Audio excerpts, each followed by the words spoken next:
grabatzen ari garen unean gaueko 10:00 26 minutu igaro diren honetan, Agirrek eta Ugartemendiak Zubizarreta eta Morga Etxebarriaren aurka Iruñeko Labrit pilotalekuan jokatu duten binakako beserie txapelketako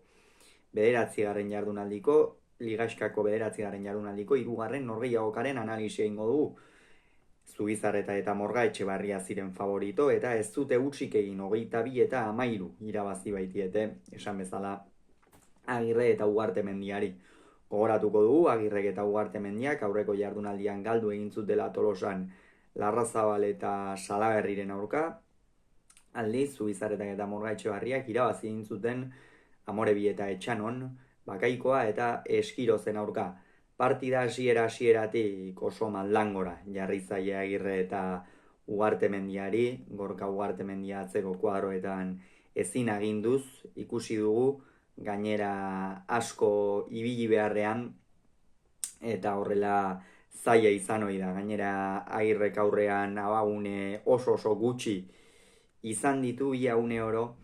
eta benetan partida oso hasieratik maldangora ipini zaie Nafarrak eta Gipuzkoarrak osatzen duten bikoteari. Zubizarreta eta Morga Etxebarria berriz oso ongi ikusi ditugu. Batez ere Aimar Morga Etxebarria atzean ez gaurko partidan bakarrik, baizik eta txapelketa osoan zehar erakusten ari den sendotasuna ikeragarria da. Ez gogoratuko dugu, eta behin eta berriz ari gara esaten, baina oso eredu ona iruditzen zaidalako da, joan den urtean Agirrerekin ez zuen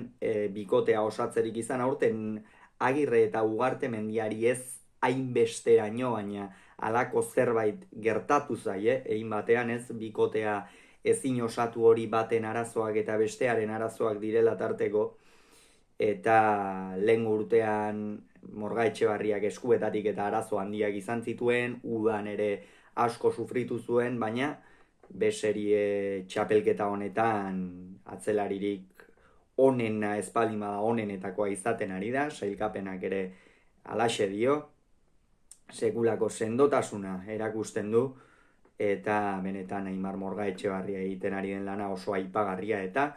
lehen zati horretan batez ere hori izan da, ez gakoa atzean Aimarre asko nagusitu da, gainera pilotari eman egin dio, urruin hartzen zuen, eta Ugartemendia ezinean ibili da, eta gero 12-1 aurreratu dira, eta bigarren zatian gauzak apur bat aldatu dira, hor pare bat tanto edo egin dituzte Agirrek eta Ugartemendiak, eta hor apur bat lasaitu dira, baina gauzak ez dira asko aldatu. Gorka Ugartemendiak atzean egia da, tarteka gehixeago nagusitzeko aukera izan duela, horrek noski aurrean Agirreri abaguneak ekarri dizkio, benetan arrotxapeakoa bera ere bere mailatik oso urrun ari da aurtengo txapelketan,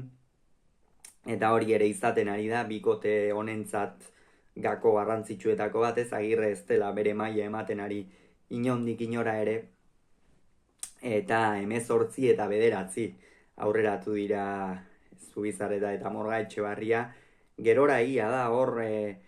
Agirrek eta Ugartemendiak susperraldi txiki bat izan dutela, eta 13 eta 19 ere hurbildu direla, 6 tantura, baina ez da mehatxua izan, ez dira urduritu Zubizarreta eta Morga Etxebarria, eta azkenerako 22 eta 13 esan bezala. Agirrek eta Ugartemendiak punturi gabe jarraitzen dute, jada oraindik ere matematikoki kanpoan ez daude, baina ia hiru garaipenen aldea baitute 7garrenekiko, eurak 8garren dira. Zubizarretak eta Morga Etxebarriak berriz aurrera pauso ikeragarria eman dute gaur, sailkapen zuzen horri begira eta playoffak ez jokatu behar izateko, 7garren puntua eskuratuta bigarren postu horretan, Senarrek eta Eskirozek liderrek irabazi egin baitute Etxebarrin. Hauxe beraz esan beharrekoa, hurrengoan gehiago izango duzue, bitartean ongi izan, agur.